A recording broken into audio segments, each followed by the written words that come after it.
ਉਹ ਤੀਜੇ ਕੁ ਦਿਨ ਲਾਈਵ ਹੋ ਕੇ ਜਾਂ ਆਪਦਾ ਵੀਡੀਓ ਬਣਾ ਲੈਂਦੇ ਆ ਵੀ ਦੇਖੋ ਫਲਾਨੇ ਜਿਹੜੇ ਜਥੇਦਾਰ ਜੀ ਆ ਉਹਨਾਂ ਨੇ ਮੇਰੇ ਬਾਰੇ ਫਲਾਂ ਗੱਲ ਕਹੀ, ਜਾਂ ਹੁਣ ਜਿਹੜੇ ਸਿੰਘ ਆ ਉਹਨਾਂ ਨੇ ਵਿਉਂਤ ਬਣਾ ਲਈ ਜੀ ਮੈਨੂੰ, ਹੁਣ ਉਹ ਕੋਈ ਹਾਨੀ ਪਹੁੰਚਾਉਣਗੇ, ਫਿਜ਼ੀਕਲ ਮੇਰੇ ਤੇ ਕੋਈ ਗੱਲ ਆਊਗੀ।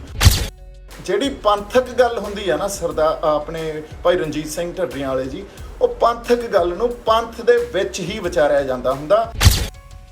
ਅਕਾਲ ਤਖਤ ਸਾਹਿਬ ਦੇ ਸਾਡੇ ਜਥੇਦਾਰ ਆ ਸਤਿਕਾਰਯੋਗ, ਜਿਹੜੇ ਉਹਨਾਂ ਦੇ ਨਾਲ ਬੈਠੋ, ਉਹਨਾਂ ਕੋਲੇ ਆਪਦੇ ਮਸਲੇ ਦੱਸੋ, ਉਹਨਾਂ ਕੋਲੇ ਆਪਦੀਆਂ ਸਮੱਸਿਆਵਾਂ ਦੱਸੋ, ਤੇ ਉਦੋਂ ਬਾਅਦ ਪੰਥ ਉੱਥੇ ਬੈਠ ਕੇ ਉਹਨਾਂ ਸਮੱਸਿਆਵਾਂ ਨੂੰ ਨਜਿੱਠੇ। ਨਾ ਕਿ ਤੁਹਾਡੀਆਂ ਜਿਹੜੀਆਂ ਆਫਰਸ ਆਉਣ ਵੀ ਤੁਸੀਂ ਜਥੇਦਾਰ ਸਾਹਿਬ ਨੂੰ ਇਹ ਕਹੋ ਵੀ ਮੇਰੇ ਨਾਲ ਕਿਸੇ ਟੀਵੀ ਤੇ ਬੈਠ ਕੇ ਤੁਸੀਂ ਡਿਬੇਟ ਕਰ ਲਓ, ਤੇ ਉਸ ਟੀਵੀ 1-2 ਘੰਟੇ ਦੀ ਡਿਬੇਟ ਕਰੋ ਤੇ ਉੱਥੇ ਤੁਸੀਂ ਆਪਦੀ ਗੱਲ ਰੱਖੋ, ਮੈਂ ਆਪਦੀ ਗੱਲ ਰੱਖਾਂ। ਨਹੀਂ। ਸ੍ਰੀ ਅਕਾਲ ਤਖਤ ਸਾਹਿਬ ਦੇ ਜਥੇਦਾਰ ਅਤੇ ਹੋਰ ਸਿੱਖ ਜਥੇਬੰਦੀਆਂ ਦੇ ਨਾਲ ਭਾਈ ਰਣਜੀਤ ਸਿੰਘ ਦਾ ਵਿਵਾਦ ਲੰਮੇ ਸਮੇਂ ਤੋਂ ਚੱਲਦਾ ਆ ਰਿਹਾ ਹੈ। ਬਾਬਾ ਹਰਨਾਮ ਸਿੰਘ ਧੂਮਾ ਨਾਲ ਵਿਵਾਦ ਤੋਂ ਬਾਅਦ ਢੱਡਰੀਆਂ ਵਾਲਿਆਂ ਦਾ ਕਈ ਹੋਰ ਵੀ ਸਿੱਖ ਜਥੇਬੰਦੀਆਂ ਨਾਲ ਵਿਵਾਦ ਸ਼ੁਰੂ ਹੋਇਆ। ਭਾਈ ਸਾਹਿਬ ਦੇ ਵਿਚਾਰਾਂ ਤੇ ਟਿੱਕਾ ਟਿੱਪਣੀਆਂ ਹੋਣ ਲੱਗੀਆਂ ਤੇ ਭਾਈ ਰਣਜੀਤ ਸਿੰਘ ਨੂੰ ਸ੍ਰੀ ਅਕਾਲ ਤਖਤ ਸਾਹਿਬ ਪੇਸ਼ ਹੋਣ ਲਈ ਆਖਿਆ ਗਿਆ ਅਤੇ ਕੁਝ ਵਿਦਵਾਨਾਂ ਦੀ ਕਮੇਟੀ ਵੀ ਬਣਾਈ ਗਈ ਤਾਂ ਜੋ ਇਹਨਾਂ ਵਿਚਾਰਕ ਮਤਭੇਦਾਂ ਨੂੰ ਦੂਰ ਕੀਤਾ ਜਾ ਸਕੇ। ਪਰ ਭਾਈ ਰਣਜੀਤ ਸਿੰਘ ਢੱਡਰੀਆਂ ਵਾਲਿਆਂ ਦਾ ਕਹਿਣਾ ਸੀ ਕਿ ਉਹ ਵਿਦਵਾਨਾਂ ਸਾਹਮਣੇ ਪੇਸ਼ ਨਹੀਂ ਹੋਣਗੇ, ਤੇ ਜਿਸ ਤੋਂ ਬਾਅਦ ਉਹਨਾਂ ਨੇ ਕਈ ਚੈਨਲਾਂ ਨੂੰ ਇਸ ਬਾਰੇ ਇੰਟਰਵਿਊ ਵੀ ਦਿੱਤੀ। ਭਾਈ ਰਣਜੀਤ ਸਿੰਘ ਨੇ ਇੱਥੋਂ ਤੱਕ ਆਖ ਦਿੱਤਾ ਹੈ ਕਿ ਉਹਨਾਂ ਨੂੰ ਜਾਨੋਂ ਮਾਰਨ ਦੀਆਂ ਧਮਕੀਆਂ ਦਿੱਤੀਆਂ ਜਾ ਰਹੀਆਂ ਨੇ ਅਤੇ ਉਹਨਾਂ ਦੀ ਜਾਨ ਨੂੰ ਖਤਰਾ ਹੈ। ਇਸੇ ਨੂੰ ਲੈ ਕੇ ਹੁਣ ਪੰਜਾਬੀ ਕਲਾਕਾਰ ਦੀਪ ਸਿੱਧੂ ਨੇ ਆਪਣੇ ਫੇਸਬੁੱਕ ਪੇਜ ਤੋਂ ਲਾਈਵ ਹੋ ਕੇ ਭਾਈ ਰਣਜੀਤ ਸਿੰਘ ਢੱਡਰੀਆਂ ਵਾਲਿਆਂ ਨੂੰ ਸਲਾਹ ਦਿੱਤੀ ਹੈ। ਉਹਨਾਂ ਕਿਹਾ ਕਿ ਪੰਥਕ ਗੱਲਾਂ ਪੰਥ ਵਿੱਚ ਨਿਬੇੜੀਆਂ ਜਾਂਦੀਆਂ ਨੇ, ਇਸ ਕਰਕੇ ਉਹਨਾਂ ਨੂੰ ਪਬਲਿਕ ਪਲੇਟਫਾਰਮਾਂ ਤੇ ਸ਼ੇਅਰ ਨਾ ਕੀਤਾ ਜਾਵੇ।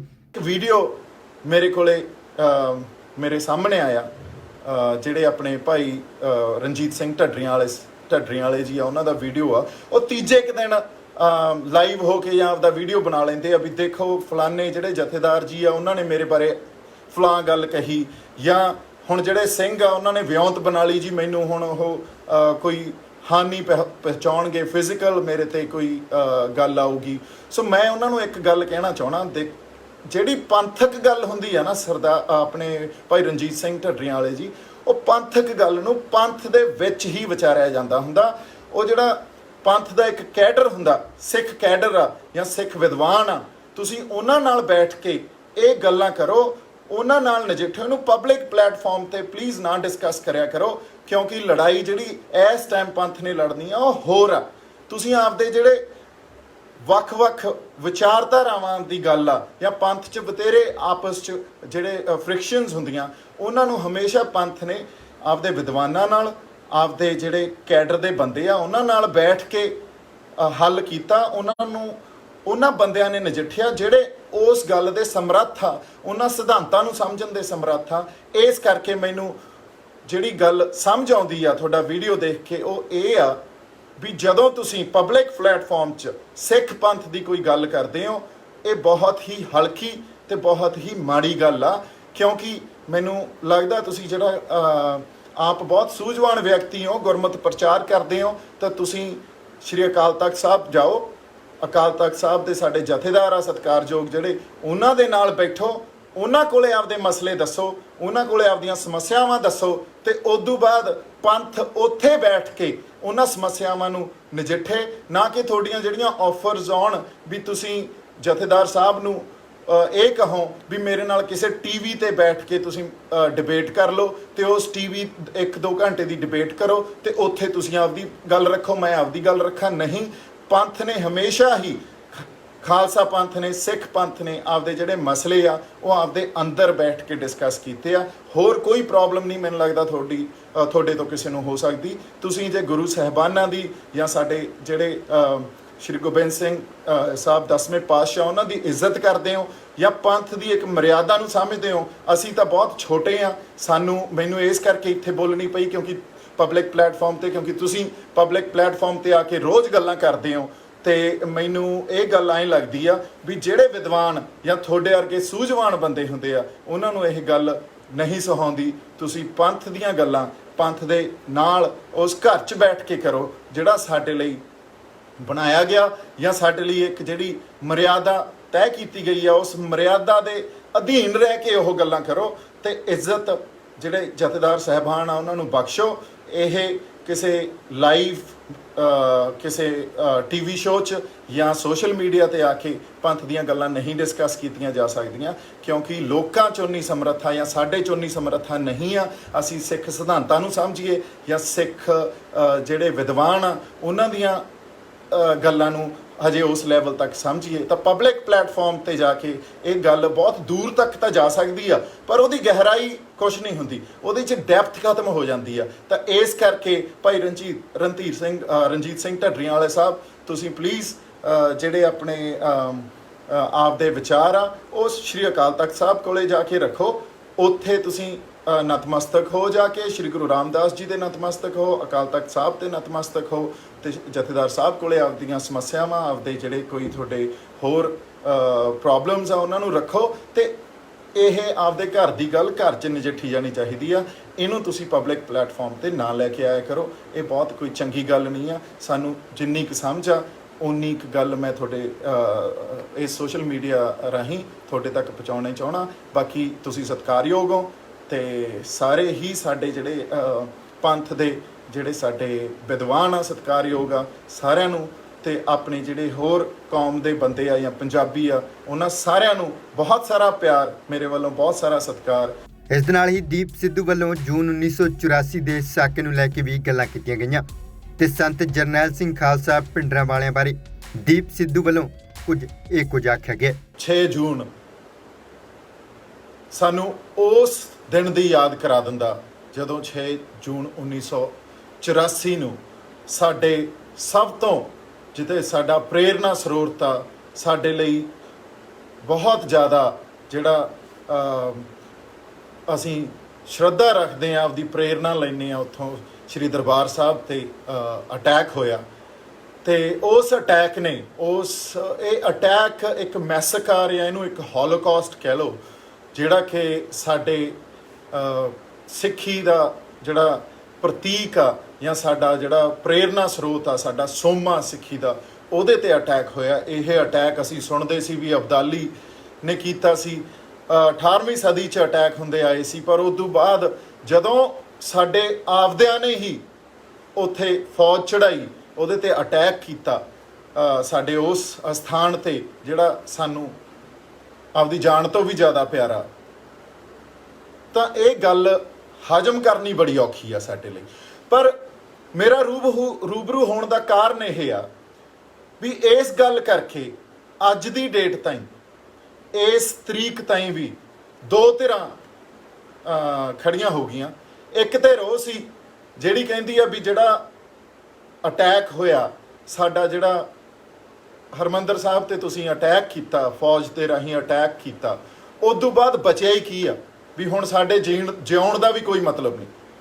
ਇੱਕ ਧਿਰ ਉਹ ਸੀ ਜਿਹੜੀ ਇਹ ਕਹਿੰਦੀ ਆ ਵੀ ਸਾਡੇ ਸਿੱਖ ਜਾਂ ਸੰਤ ਜਰਨੈਲ ਸਿੰਘ ਖਾਲਸਾ ਜੀ ਭਿੰਡਰਾਂ ਵਾਲੇ ਉਹ ਠੀਕ ਸੀ, ਤੇ ਇੱਕ ਧਿਰ ਇਹ ਕਹਿਣ ਲੱਗੀ ਵੀ ਇਹ ਗੱਲ ਆ ਜਿਹੜੀ ਉਹ ਸੰਤ ਜਰਨੈਲ ਸਿੰਘ ਜੀ ਖਾਲਸਾ ਭਿੰਡਰਾਂ ਵਾਲਿਆਂ ਜੀ ਕਰਕੇ ਹੋਈ ਆ।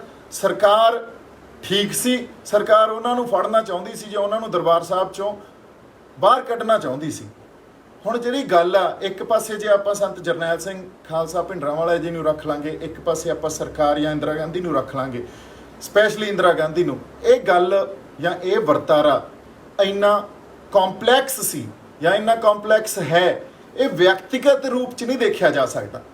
ਇਹਨੂੰ ਵਿਅਕਤੀਗਤ ਰੂਪ 'ਚ ਨਾ ਤੁਸੀਂ ਸਮਝਿਓ ਵੀ ਇਹ ਸੰਤ ਜਰਨੈਲ ਸਿੰਘ ਭਿੰਡਰਾਂ ਵਾਲੇ ਇੱਕ ਦਿਨ ਉੱਠੇ, ਉਹਨਾਂ ਨੂੰ ਗੁੱਸਾ ਚੜਿਆ ਤੇ ਉਹਨਾਂ ਨੇ ਸਰਕਾਰ ਦੇ ਅਗੇਂਸਟ ਗੱਲਾਂ ਕਰਨੀਆਂ ਸ਼ੁਰੂ ਕਰਤੀਆਂ। ਇਹ ਇਹੋ ਜਿਹੀ ਕੋਈ ਗੱਲ ਨਹੀਂ ਸੀ।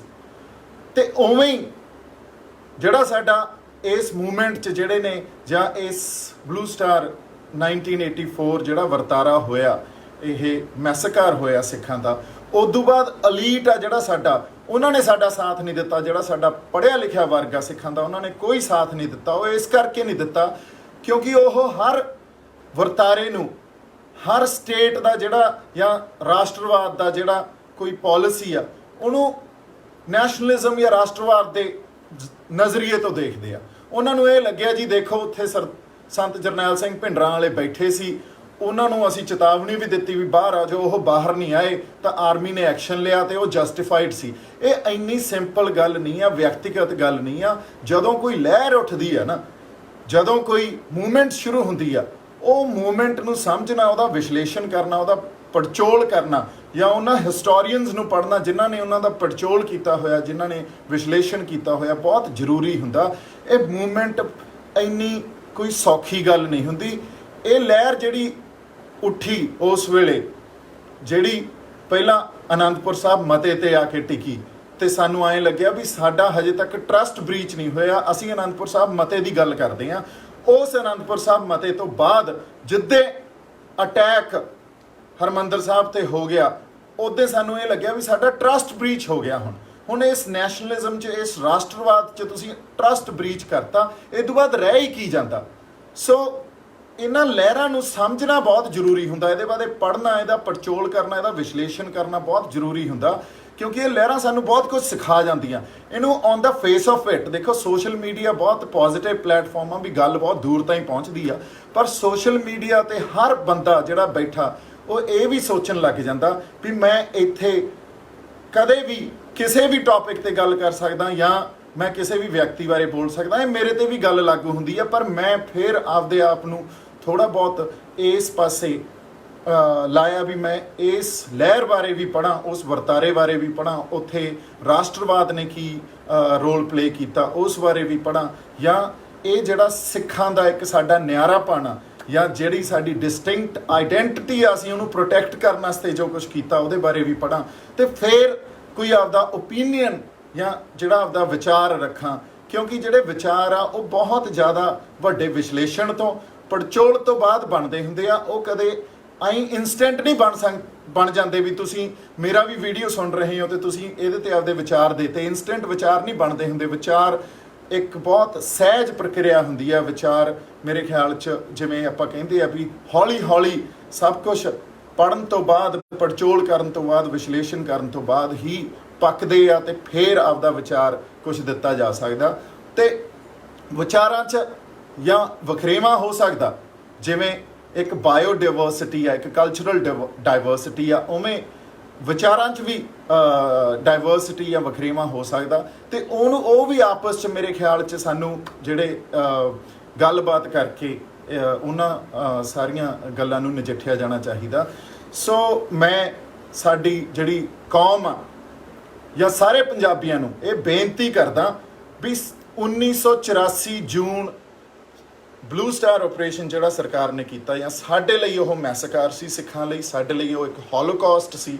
ਸਾਡੇ ਤੇ ਤੁਸੀਂ ਅਟੈਕ ਕੀਤਾ, ਸਾਡੀ ਨਿਆਰੇਪਣ ਤੇ ਅਟੈਕ ਹੋਇਆ, ਸਾਡੀ ਕੌਮੀਅਤ ਤੇ ਅਟੈਕ ਹੋਇਆ, ਸਾਡੀ ਡਿਸਟਿੰਕਟ ਆਈਡੈਂਟਿਟੀ ਤੇ ਅਟੈਕ ਹੋਇਆ। ਕਿਉਂਕਿ ਸਿੱਖ ਇੱਕ ਅਜਿਹੀ ਜਾਂ ਇੱਕੋ ਇੱਕ ਕੌਮ ਆ ਇਸ ਦੇਸ਼ 'ਚ ਜਿਹੜੀ ਆਪਦੇ ਆਪ ਨੂੰ ਨਿਆਰਾ ਸਮਝਦੀ ਆ, ਜਿਹੜੀ ਕਿ ਹੈ ਨਿਆਰਾ। ਸਾਡੀ ਗੁਰੂ ਨੇ ਸਾਨੂੰ ਬਖਸ਼ਿਆ ਹੀ ਨਿਆਰਾਪਣ ਹੋਇਆ। ਪਰ ਅਸੀਂ ਇਹ ਵੀ ਕਹਿੰਦੇ ਆ ਵੀ ਸਾਨੂੰ ਡਾਇਵਰਸਿਟੀ ਦੇ ਅੰਦਰ ਰਹਿਣਾ ਆਉਂਦਾ, ਸਾਨੂੰ ਬ੍ਰਦਰਹੁੱਡ ਨਾਲ ਰਹਿਣਾ ਆਉਂਦਾ, ਸਾਨੂੰ ਕਿਸੇ ਦੇ ਨਿਆਰੇਪਣ ਤੋਂ ਵੀ ਕੋਈ ਪ੍ਰੋਬਲਮ ਨਹੀਂ ਆ। ਤੇ ਸਾਨੂੰ ਜਿਹੜੀ ਤੁਸੀਂ ਰਾਸ਼ਟਰਵਾਦ ਦੀ ਆਪਦੀ ਜਿਹੜੀ ਡੈਫੀਨੇਸ਼ਨ ਆ, ਉਹਦੇ 'ਚ ਸਾਡਾ ਨਿਆਰਾਪਣ ਵੀ ਤੁਸੀਂ ਲੈ ਕੇ ਆਓ, ਤੇ ਉਸ ਤਰ੍ਹਾਂ ਤੁਸੀਂ ਰਾਸ਼ਟਰਵਾਦ ਨੂੰ ਡਿਫਾਈਨ ਕਰੋ। ਰਾਸ਼ਟਰਵਾਦ ਜਾਂ ਸਟੇਟ ਆਫ ਇੰਡੀਆ ਜਾਂ ਹੋਰ ਵੀ ਕੋਈ ਜਿਹੜਾ ਸੱਭਿਆਚਾਰਕ ਜਾਂ ਆਪਾਂ ਕਲਚਰਲ ਡਾਇਵਰਸਿਟੀ ਕਹਿੰਦੇ ਆ ਕਿਸੇ ਹੋਰ ਕੌਮ ਦੀ, ਉਹਨੂੰ ਵੀ ਲੈ ਕੇ ਆਓ। ਸੋ ਇਸ ਤਰ੍ਹਾਂ ਇਸ ਰਾਸ਼ਟਰਵਾਦ ਨੂੰ ਡਿਫਾਈਨ ਕੀਤਾ ਜਾਣਾ ਚਾਹੀਦਾ, ਜਿਹੜਾ ਕਿ ਮੌਕੇ ਦੀਆਂ ਸਰਕਾਰਾਂ ਜਾਂ ਜਿਹੜੀ ਇੱਕ ਮੈਜੋਰਿਟੀ ਫਿਲਾਸਫੀ ਆ ਉਹਨੂੰ ਮੇਰੇ ਖਿਆਲ 'ਚ ਐਕਸੈਪਟੇਬਲ ਨਹੀਂ ਆ। ਔਰ ਇਸ ਕਰਕੇ ਇਹ ਸਾਰੀ ਫ੍ਰਿਕਸ਼ਨ ਜਿਹੜੀ ਪੈਦਾ ਕੀਤੀ ਗਈ ਆ, ਤਾਂ ਇਸ ਕਰਕੇ ਜਿਹੜੀ ਉਹ ਲਹਿਰ ਉੱਠੀ ਸੀ ਜਿਹਦੇ ਮੋਢੀ ਸੰਤ ਜਰਨੈਲ ਸਿੰਘ ਖਾਲਸਾ ਜੀ ਭਿੰਡਰਾਂ ਵਾਲੇ ਸੀ, ਉਸ ਲਹਿਰ ਨੂੰ ਸਮਝਣਾ ਬਹੁਤ ਜ਼ਰੂਰੀ ਆ, ਉਹਦੇ ਬਾਰੇ ਪੜ੍ਹਿਆ ਜਾਣਾ ਬਹੁਤ ਜ਼ਰੂਰੀ ਆ, ਕਿਉਂਕਿ ਇਹ ਵਿਅਕਤੀਗਤ ਗੱਲਾਂ ਨਹੀਂ ਹੁੰਦੀਆਂ। ਸੋ ਮੇਰੀ ਇਸ ਕਰਕੇ ਤੁਹਾਨੂੰ ਬੇਨਤੀ ਆ ਸਾਰੀ ਪੰਜਾਬੀ ਕੌਮ ਨੂੰ ਵੀ ਇਹਨੂੰ ਸਿਰਫ ਤੁਸੀਂ ਸੰਤ ਜਰਨੈਲ ਸਿੰਘ ਭਿੰਡਰਾਂ ਵਾਲਾ ਜੀ ਤੇ ਇੰਦਰਾ ਗਾਂਧੀ ਵਰਸਸ ਇੰਦਰਾ ਗਾਂਧੀ ਇਸ ਤਰ੍ਹਾਂ ਨਾ ਦੇਖੋ। ਇਹਦੇ ਤੇ ਪੜ੍ਹੋ, ਇਹਦੀ ਪੜਚੋਲ ਕਰੋ, ਇਹਦਾ ਵਿਸ਼ਲੇਸ਼ਣ ਉਦੋਂ ਬਾਅਦ ਕੀਤਾ ਜਾਣਾ ਚਾਹੀਦਾ ਜੀ। ਇਹਦੇ ਤੇ ਓਪੀਨੀਅਨ ਵੀ ਉਦੋਂ ਬਾਅਦ ਬਣਾਉਣਾ ਚਾਹੀਦਾ। ਇਹ ਸਾਡੇ ਇੱਕ ਜਿਹੜੀ ਇਤਿਹਾਸ ਦੀ ਬਹੁਤ ਵੱਡੀ ਘਟਨਾ, ਇਹ ਤੋਂ ਸਾਨੂੰ ਸਿੱਖਣਾ ਚਾਹੀਦਾ ਬਹੁਤ ਕੁਝ, ਕਿਉਂ ਹੋਇਆ ਇਹ ਵੀ ਲੱਭਣਾ ਚਾਹੀਦਾ, ਤੇ ਉਸ ਤੋਂ ਬਾਅਦ ਸਿੱਖਣਾ ਵੀ ਬਹੁਤ ਜ਼ਰੂਰੀ ਆ ਸਾਡੇ ਲਈ, ਕਿਉਂਕਿ ਜਿਹੜੀਆਂ ਵੱਡੀਆਂ ਵੱਡੀਆਂ ਕੌਮਾਂ ਇਸ ਦੁਨੀਆ ਦੀਆਂ ਉਹਨਾਂ ਤੇ ਵੀ ਬਹੁਤ ਅਤਿਆਚਾਰ ਹੋਏ ਆ, ਜਾਂ ਜਿਵੇਂ ਆਪਾਂ ਕਹਿ ਲਓ ਵੀ ਜਿਹੜੇ ਜਿਊਜ਼ ਆ ਉਹਨਾਂ ਤੇ ਬਹੁਤ ਅਤਿਆਚਾਰ ਹੋਏ ਆ, ਉਹਨਾਂ ਦਾ ਵੀ ਹੋਲੋਕਾਸਟ ਹੋਏ ਆ, ਤੇ ਉਹਨਾਂ ਨੇ ਇਹਨਾਂ ਚੀਜ਼ਾਂ ਬਾਰੇ ਕਿਉਂ ਹੋਇਆ ਇਹ ਵੀ ਰਿਸਰਚ ਕੀਤੀ, ਤੇ ਇਸ ਗੱਲ ਤੋਂ ਸਿੱਖਿਆ ਵੀ ਅੱਗੇ ਤੋਂ ਇਹ ਗੱਲ ਸਾਡੇ ਨਾਲ ਨਾ ਵਾਪਰੇ। ਸੋ ਇਸ ਕਰਕੇ ਮੈਂ ਤੁਹਾਡੇ ਨਾਲ ਰੂਬਰੂ ਹੋਇਆ ਸੀ ਜੀ। ਦੂਜੀ ਗੱਲ ਜਿਹੜੀ ਮੈਂ ਕਰਨੀ ਚਾਹਣਾ, ਕੱਲ ਸੋ ਦੀਪ ਸਿੱਧੂ ਵੱਲੋਂ ਇਹ ਗੱਲਾਂ ਕੀਤੀਆਂ ਗਈਆਂ ਨੇ, ਪਰ ਇਹਨਾਂ ਗੱਲਾਂ ਦੀ ਵੀ ਆਲੋਚਨਾ ਇਸ ਕਰਕੇ ਹੋਣ ਵਾਲੀ ਹੈ ਕਿਉਂਕਿ ਦੀਪ ਸਿੱਧੂ ਖੁਦ ਸਾਬਤ ਸੂਰਤ ਨਹੀਂ ਨੇ, ਪਰ ਉਹਨਾਂ ਨੇ ਸਿੱਖੀ ਪ੍ਰਤੀ ਆਪਣਾ ਦਰਦ ਜ਼ਾਹਿਰ ਕੀਤਾ ਹੈ। ਖੈਰ, ਲੋਕਾਂ ਦੇ ਆਪੋ ਆਪਣੇ ਵਿਚਾਰ ਨੇ ਤੇ ਇਸ ਵੀਡੀਓ ਬਾਰੇ ਵੀ ਵਿਚਾਰ ਉਹਨਾਂ ਦੇ ਨੇ, ਪਰ ਇੰਨਾ ਜ਼ਰੂਰ ਹੈ ਕਿ ਦੀਪ ਸਿੱਧੂ ਨੇ ਆਪਣੀ ਗੱਲ ਰੱਖ ਦਿੱਤੀ ਹੈ।